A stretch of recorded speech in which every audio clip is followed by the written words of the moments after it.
Okay, a couple of quick points on the first two rates problems that you guys missed in class today.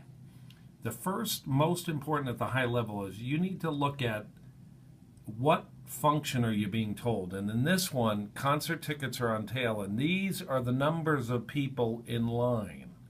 So this is not a rate function, it's the actual number of people in the line. The first question asks, use the data in the table to estimate the rate at which the number of people waiting in line was changing from 5:30 to at 5:30. So that's between 4 and 7. You do this simple little estimate here, 8 people per hour.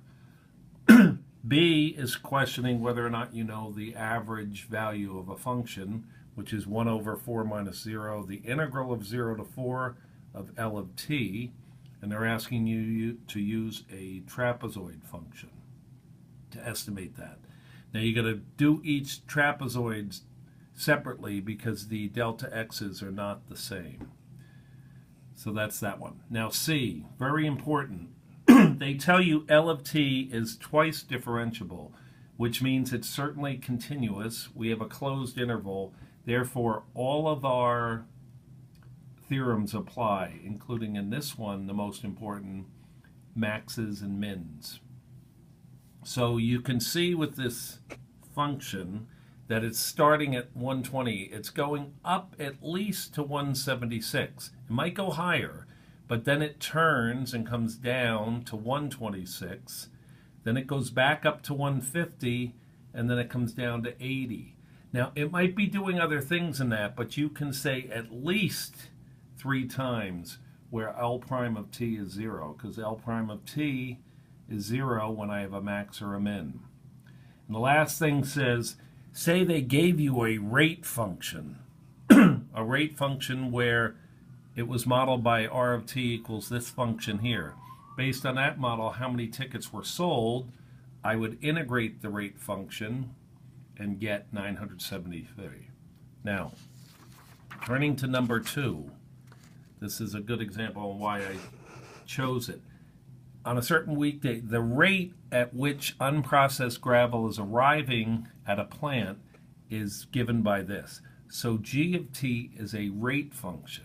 It is not the actual amount of unprocessed gravel. I would have to integrate G of t to get that.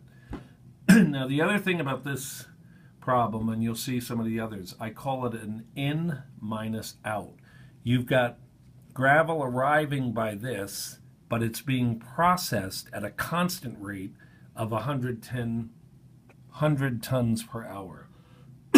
So whenever they have one of these where it's an in minus out, gravel's coming in, but it's also being processed. Normally one is a very simple function. In this case, the out is simple. It's 100 tons per hour. So A, find G of 5. That would just be plug that in. And that would tell you the rate of gravel is arriving. It's decreasing at t equals 5.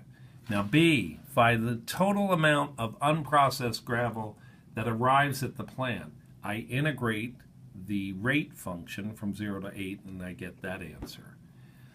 Now C, they're saying, is the amount of unprocessed gravel at the plant increasing or decreasing at 5 hours? So think, gravel's coming in, but it's also being processed at this rate, 100. So what I'd have to figure out is, well, what's the rate at 5 that it's arriving?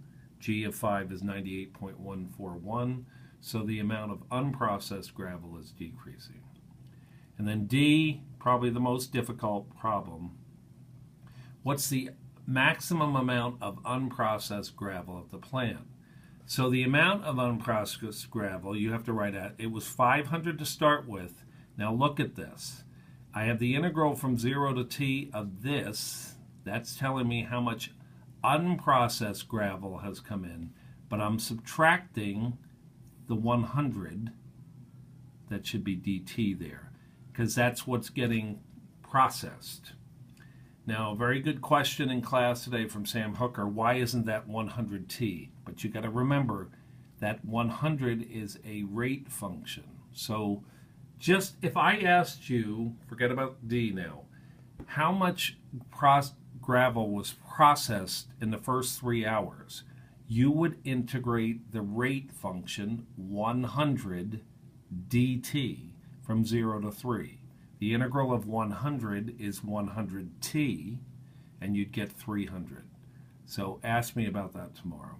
All right, hope that helps.